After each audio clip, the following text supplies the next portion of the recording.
किद्दा CUET वाले ਤੁਹਾਨੂੰ ਕੀ ਚਾਹੀਦਾ BST ਵਿੱਚ 100% टाइल चाहिए मिल जूगी NCERT किवें रीड करनी है सिखा देंगे। So hello everyone, this is Aqib Kumar, student at Shriram college of commerce. So आज की इस वीडियो में हम लोग डिस्कस करने वाले हैं CUET 2024 के बिजनेस स्टडीज डोमेन के बारे में।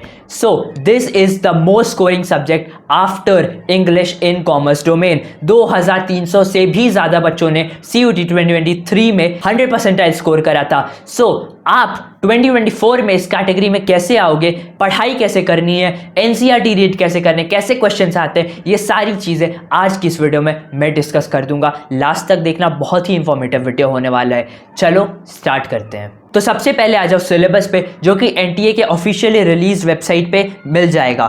यहाँ पे देखो 50 questions out of which 40 needs to be attempted. Again 40 total questions होने वाले हैं जिसको तुम्हें अटेम्प्ट करना है। 5 200 आउट ऑफ का होने वाला है। कैसे आएगा ये भी सुन लो। सबसे पहले तो चैप्टर्स देख लेते हैं कौन से आने वाले हैं। Nature and significance of management, इसमें management concept, objective, importance, nature of management, management as science art profession बहुत इंपॉर्टेंट है। इसको अच्छे से रीड कर लेना, इसके फीचर्स रीड कर लेना। कब मैनेजमेंट एक साइंस की तरह एक्ट करता है, कब आर्ट की तरह, कब प्रोफेशन की तरह, ये पूछा जाता है। Levels of management, top, middle, supervisory, first level, ये सारे लेवल्स के जो जितने भी एग्जाम्पल्स हैं ये सारे याद कर लेना, ये इंपॉर्टेंट होते हैं। मैनेजमेंट फंक्शन में प्लानिंग, ऑर्गेनाइजिंग, स्टाफिंग, इन सब पे डेडिकेटेड चैप्टर्स हैं, तो ये तो वैसे इंपॉर्टेंट है। Coordination, nature and importance, coordination बहुत इंपॉर्टेंट होने वाला है क्योंकि एसेंस ऑफ मैनेजमेंट है ये, और एक बहुत ही इंपॉर्टेंट टॉपिक है जहाँ से बहुत सारे क्वेश्चंस आते हैं। बोर्ड्स में भी बहुत सारे आए होंगे तुम्हारे, एंड CUET में भी आने वाले हैं। आगे देखते हैं प्रिंसिपल्स ऑफ मैनेजमेंट। इसमें फयोल और टेलर दोनों के सारे प्रिंसिपल्स अच्छे से याद कर लेना। NCERT से करना है ये पार्ट तो बिल्कुल से, क्योंकि बहुत सारे कीवर्ड्स हैं जो कि CUET में आते हैं, और अगर तुम्हें वो कीवर्ड्स नहीं पता होंगे तो तुम आइडेंटिफाई नहीं कर पाओगे कि ये कौन से टेक्निक्स के बारे में बात कर रहा है और कैसे रीड करना है। सारी चीज़ें मैं वीडियो में बताऊंगा। देखो नेक्स्ट आता है बिजनेस एनवायरनमेंट। बिजनेस एनवायरनमेंट का meaning, importance, dimensions of business environment, dimensions identify करने के लिए आता है लॉन्ग क्वेश्चंस में, जो कॉम्प्रिहेंसिव क्वेश्चंस होते हैं उसमें, इसलिए ये इंपॉर्टेंट है। नेक्स्ट आता है हमारा प्लानिंग चैप्टर। प्लानिंग में मीनिंग, फीचर्स, इंपॉर्टेंस, लिमिटेशंस, ये सारे तुमने ऑलरेडी कर रखे, मुझे पता है। क्या नहीं करा, क्या ढंग से नहीं करा, टाइप्स ऑफ प्लान्स, ये अच्छे से रीड कर लेना। NCERT से कैसे करना है बताएंगे। ऑर्गेनाइजिंग में मीनिंग, इंपॉर्टेंट, स्टेप्स, स्ट्रक्चर, जो तुम्हारा स्ट्रक्चर ऑफ ऑर्गेनाइजेशन होता है, फंक्शनल एंड डिवीजन आइडेंटिफाई करने के लिए आता है लॉन्ग क्वेश्चंस में। फॉर्मल एंड इनफॉर्मल ऑर्गेनाइजेशन का difference, delegation of authority, decentralisation, difference between delegation and decentralisation. Staffing में मीनिंग, नीड एंड इंपॉर्टेंस। देखो सारे चैप्टर्स में फीचर्स, इंपॉर्टेंस, लिमिटेशंस, ये सारे कॉमन पॉइंटर्स हैं जो तुम्हें याद करने हैं। पॉइंटर्स नहीं याद हो रहे, उसका भी सॉल्यूशन इस वीडियो में। Steps of staffing process, recruitment, meaning, सबसे इंपॉर्टेंट इसमें है जो कि बहुत लोग कंफ्यूज हो जाते हैं, meaning and process of selection. Selection process तुम्हें अच्छे से पता होना चाहिए, क्योंकि मेरे सेट में एक स्टाफिंग का प्रोसेस का भी क्वेश्चन था एंड सिलेक्शन प्रोसेस का भी क्वेश्चन था। सो सिलेक्शन प्रोसेस से भी क्वेश्चन आता है, सीक्वेंशियल क्वेश्चंस आते हैं। कैसे आएंगे पेपर एनालिसिस के वक्त बता दूंगा। ट्रेनिंग एंड डेवलपमेंट, डिफरेंस याद कर लेना अच्छे से। और ऑन द जॉब ट्रेनिंग कब होता है, examples of the job training क्या होता है और इसके एग्जाम्पल्स। नेक्स्ट आता है हमारा directing chapter. Meaning and importance, elements अच्छे से देख लेना, सारे कीवर्ड्स देख लेना इसमें NCERT से। कंट्रोलिंग में क्या क्या तुम्हें इंपॉर्टेंट है, मीनिंग एंड इंपॉर्टेंस, तुम मीनिंग अच्छे से कर लेना। इसमें सबसे ज़्यादा इंपॉर्टेंट होता है तुम्हारा relationship between planning and controlling. जो तुम्हारा फर्स्ट प्रोसेस है प्लानिंग और जो लास्ट प्रोसेस है कंट्रोलिंग, इन दोनों का इंटर रिलेशन, ये तुम्हें अच्छे से समझ में आना चाहिए। Steps in the process, techniques of controlling, ये अच्छे से कर लेना। नेक्स्ट आता है तुम्हारा बिजनेस फाइनेंस में। ये सारे एग्जैक्ट टू एग्जैक्ट है, ये सारे तुम्हें करने ही पड़ेंगे, और इसमें से NSE, OCT, इन सारे के फंक्शंस अच्छे से कर लेना। सेबी के फंक्शंस अच्छे से कर लेना। मार्केटिंग में तुम्हें जो तुम्हारा 4 P's ऑफ मार्केटिंग होता है वो कर लेना। क्वेश्चंस आए हैं पेपर एनालिसिस में, वो भी दिखा दूंगा। और इंपॉर्टेंट पे आते हैं ये सारे, तो तुम PDF से देख लेना। PDF तुम्हें व्हाट्सएप चैनल पे मिल जाएगा। और कंज्यूमर प्रोटेक्शन, इसमें मैं क्या कहना चाहता हूँ, मैंने मार्क कर रखा है कि बहुत सारे बुक्स जो एनसीईआरटी के तुम लोगों के पास हैं वो 2019 वाला अपडेटेड वर्जन नहीं है, जिसमें कंज्यूमर प्रोटेक्शन 2019 से रिलेटेड जितने भी प्रोविजंस ऐड हुए हैं, जो भी वैल्यूज़ चेंज हुए हैं related to remedies and all, वो सारे तुम्हारे नहीं दिए हुए, ओल्ड दिए हुए। तो एज़ पर 2019 तुम्हें पढ़ना पड़ेगा। एकदम लेटेस्ट पीडीएफ तुम्हें मिल जाएगा एनसीईआरटी के वेबसाइट पे, लिंक मैं डाल दूंगा उसका भी, अभी डिस्क्रिप्शन में ही दे दूंगा। एज़ पर 2019 पढ़ना है, बहुत इंपॉर्टेंट है, प्लीज़ एज़ पर 2019 पढ़ना। बच्चे क्वेश्चंस गलत करके आ जाते हैं और फिर बोलते हैं कि यही तो एनसीईआरटी में था, बट लेटेस्ट वाला एनसीईआरटी में अलग दे रखा होता है। अच्छे से कर लेना प्लीज़। एंड फिर तुम्हारा आता है एंटरप्रेन्योरशिप डेवलपमेंट। ये सीबीएसई बोर्ड से डिलीटेड था, ये पूरा का पूरा चैप्टर। इसको तुम्हें एनसीईआरटी से करना है। एनसीईआरटी का पीडीएफ मैं डिस्क्रिप्शन में डाल दूंगा लिंक, वहाँ से तुम देख लेना। और इसको कैसे रीड करना है सब कुछ अब देखो, एनसीईआरटी रीड कैसे करनी है। एग्जाम्पल ले रखा है मैंने यहाँ पे चैप्टर 5 का, ऑर्गेनाइजिंग का। अब मैं बताता हूँ कि मैंने इसमें एनसीईआरटी की रीडिंग कैसे लगाई थी, जो कि बहुत ही इफेक्टिव होने वाला है। देखो एनसीईआरटी में एक चीज़ मैं क्लियर कर देता हूँ, ये सारे बॉक्सेस पढ़ लेना, क्वेश्चंस कहीं से भी आते हैं, ठीक है। अब आते हैं एग्जैक्टली कि एनसीईआरटी में रीडिंग कैसे करनी है। ये सारे पॉइंटर्स पढ़ने हैं ये सारे, ये नहीं कि जहाँ से मेन टॉपिक मीनिंग स्टार्ट है यहाँ से हम स्टार्ट करेंगे, नहीं, ये भी पूरा पढ़ना है तुम्हें। अभी टाइम है, 40 दिन है, 40-45 डेज के अराउंड बच्चे हैं तुम्हारे पास। एनसीईआरटी की रीडिंग कैसे करनी है, सबसे पहले तो तुम पूरा ये लाइन टू लाइन पढ़ोगे, ये पूरा लाइन टू लाइन पढ़ोगे। यहाँ से लाइन टू लाइन पढ़ने में अब प्रॉब्लम कहाँ आती है ना, कि बच्चे बोलते हैं कि भैया रिटेन नहीं हो पाता, रिटेन कैसे करें एनसीईआरटी के कीवर्ड्स को। देखो यहाँ पे मैंने कैसे नोट्स बनाए थे अपने, मैंने तो कॉपी में करा था, उसको मैंने कन्वर्ट कर दिया वर्ड फाइल में। देखो चैप्टर लिख लो और जैसे जैसे तुम एनसीईआरटी पढ़ रहे हो, पहले जो भी चैप्टर है, जैसे फंक्शंस ऑफ मैनेजमेंट, फंक्शन, जो भी फंक्शन पढ़ रहे हो उसका मीनिंग लिखो। लिख लिया, पढ़ रहे हो एनसीईआरटी, इसको लिखा। Steps in the process of organising, सारे स्टेप्स एक एक करके नोट डाउन कर लिए तुमने। जैसे ऐसे रीड कर रहे हो, जैसे identification and division of work तुमने रीड करा यहाँ से स्टेप्स, हाँ ये रहा, ये तुमने रीड करा और उसके बाद तुम यहाँ पे लिख लोगे identification and division of work. अब तुम बोलो कि भैया इसका फ़ायदा क्या है, फ़ायदा तुम्हें मैं लॉन्ग रन में दिखाता हूँ कैसे कैसे होगा।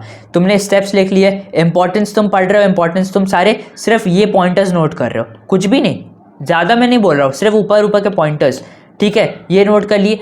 तुम्हें लगा एनसीईआरटी में कि कुछ इंपॉर्टेंट है तो तुमने उसको डैश करके यहाँ पे लिख लिया कि ये मेरे को इंपॉर्टेंट लग रहा है और तुमने उसको नोट डाउन कर लिया। बेनिफिट्स ऑफ स्पेशलाइजेशन में तुम्हें ऐसा कोई कीवर्ड दिखा जो कि तुम्हें लगता है इंपॉर्टेंट है, तुमने उसको नोट डाउन कर लिया अपनी कॉपी में वहीं पे। वैसे ही करके पूरे चैप्टर को तुम्हें ऐसे एक एकदम शॉर्ट फॉर्म में, मतलब रिविजनल नोट्स कह लो, वैसे बनाना है तुम्हें। एनसीईआरटी से लाइंस एनसीईआरटी की होंगी, डेफिनेशंस जो दिए हैं लिखोगे, वो एनसीईआरटी के लिखोगे जो दिए हुए हैं। इंपॉर्टेंट ऐसे पॉइंटर्स में कन्वर्ट करने का फ़ायदा क्या होगा, देखो अब देखो प्रॉब्लम क्या है कि पूरा याद नहीं होता। यहाँ पे 6 पॉइंटर्स दिए हैं ना, 6 पॉइंटर्स दिए हैं। बहुत लोग बोलते हैं मेरे को 4 ही याद हो रहे हैं, मेरे को सिर्फ 5 ही याद हो रहा, मैं एग्जाम में बैठता हूँ, मेरे को 6 के 6 पॉइंट्स याद नहीं रहते। इसका फ़ायदा देखो, तुम एनसीईआरटी से रीड कर रहे हो, तुम्हें सारे कॉन्सेप्ट ऑलरेडी पता है, तुम बोर्ड्स की तैयारी करके आए हो, तुम्हें पता है कि इसका मीनिंग क्या है, तुम्हें बस इसको रिटेन करना है। तुमने ये पूरा लिखा कि सारे पॉइंटर्स क्या क्या हैं, उसके बाद तुम्हारा 4 से 5 मैक्सिमम 5 पेज का एक चैप्टर का नोट्स बनेगा, एकदम सिंप्लीफाइड फॉर्म में तुम्हारा एक नोट्स बनेगा, ठीक है। तुम्हारे पास सारे पॉइंटर्स हैं, अब ये तुम्हारे एक फोटोग्राफिक मेमोरी में रहेगा, ठीक है।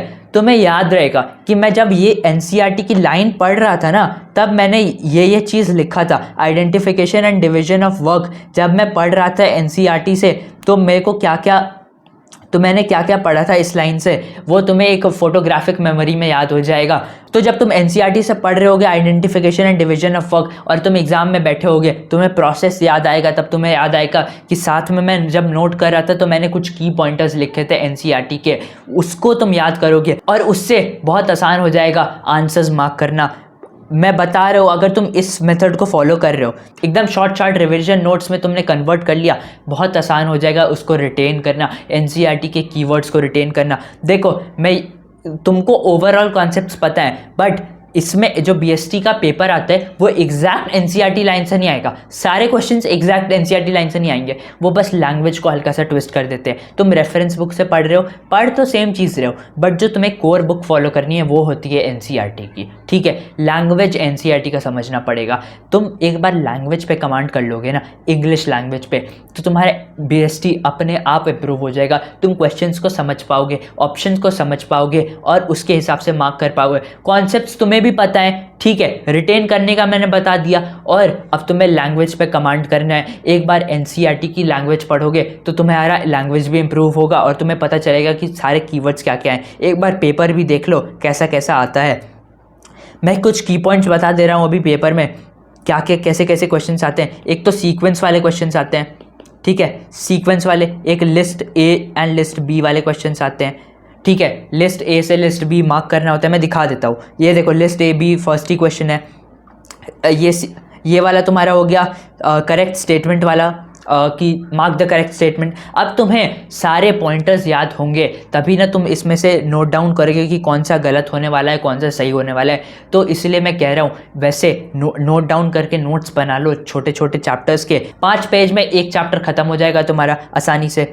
यहाँ पे देखो सीक्वेंस वाले क्वेश्चंस आगे। Arrange the following marketing management philosophies in a sequence based on their evolution over a period of time, ठीक है। सीक्वेंस वाले क्वेश्चंस, लिस्ट वाले क्वेश्चंस बहुत आते हैं। मार्क द करेक्ट ऑप्शंस, मतलब कि ये सारे ऑप्शंस दे देंगे, इसमें से बोलेंगे कौन से सही हैं, वो तुम्हें मार्क करना है। और ये तुम मार्क कब कर पाओगे, जब तुम एनसीईआरटी के पॉइंटर्स पढ़ रहे होगे और तुम्हें रिटेन्ड होगा कि क्या क्या पॉइंटर्स मैंने पढ़े थे। देखो सेम बहुत ज़्यादा ऐसे क्वेश्चन है, वन लाइनर।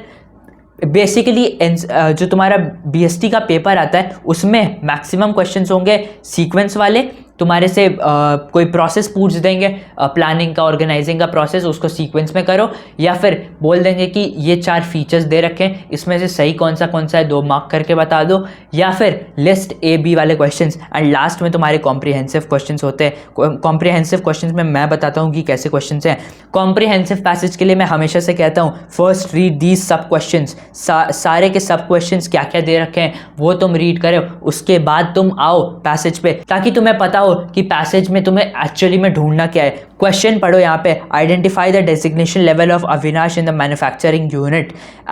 तो यहाँ पे लिख रखा है as a vice president he was given the responsibility. तो तुम्हें पता चलता है कि वाइस प्रेसिडेंट है। वाइस प्रेसिडेंट किस लेवल ऑफ मैनेजमेंट में आता है, ये एनसीईआरटी के लाइन में लिखा हुआ है under levels of management chapter 1, top level इसका आंसर होगा। यहाँ पे जाओ second question, management is not honouring there commitment, identify the principle of fair ignored in the above statement. ये क्वेश्चन का आंसर तुम कब कर पाओगे, जब तुमने बिजनेस स्टडीज एनसीईआरटी का चैप्टर 2 पढ़ा होगा। अंडर डिसिप्लिन तुम्हें ये वाला स्टेटमेंट मिल जाएगा, एग्जैक्ट लाइन टू लाइन है, not line to line but honouring the commitment, ये वाला लाइन तुम्हें मिल जाएगा एनसीईआरटी में। तो तुम एनसीईआरटी करो, उसके कीवर्ड्स देखो, ठीक है।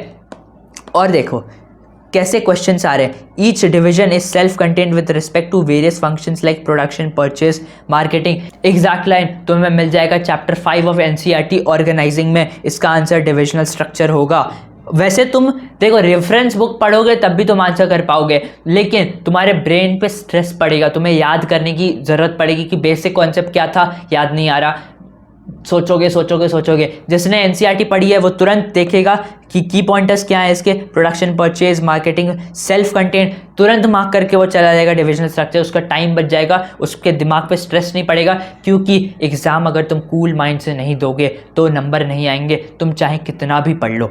नेक्स्ट क्वेश्चन पे देखो, identify the concept used by Avinash when he analysed the need for number and type of workers required. Number and type of workers तुम्हें मिल जाएगा एनसीईआरटी में, exact line to line workload analysis में लिख रखा है, जब उसने एनसीईआरटी में मीनिंग एक्सप्लेन करा था।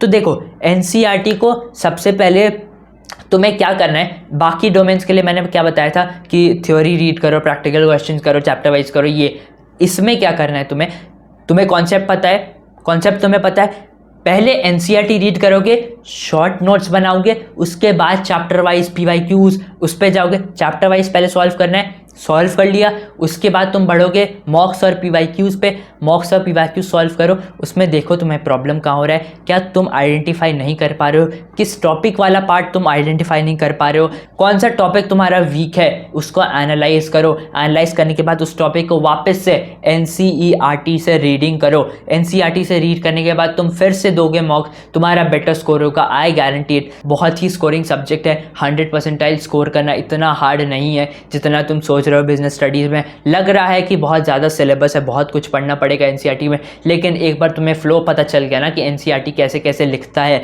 तब तुम आसानी से बिजनेस स्टडीज़ में 200 आउट ऑफ 200 स्कोर करोगे। आई होप अब तुम्हें सारी चीज़ें क्लियर हो गई होंगी कि सिलेबस क्या है, क्या क्या पढ़ना है, कहाँ से पढ़ना है, NCERT कैसे पढ़ना है। तो अब इसको अच्छे से फॉलो करो, और कोई भी डाउट है तो कमेंट कर दो। ये PYQ जो मैंने अभी दिखाया तुम्हें मिल जाएगा मेरे व्हाट्सएप चैनल पे, लिंक डिस्क्रिप्शन में, ज्वाइन कर लो, वहीं पे आंसर भी मैं दे दूंगा। And thank you for watching this video. मैं मिलता हूँ तुम सबसे SRCC में।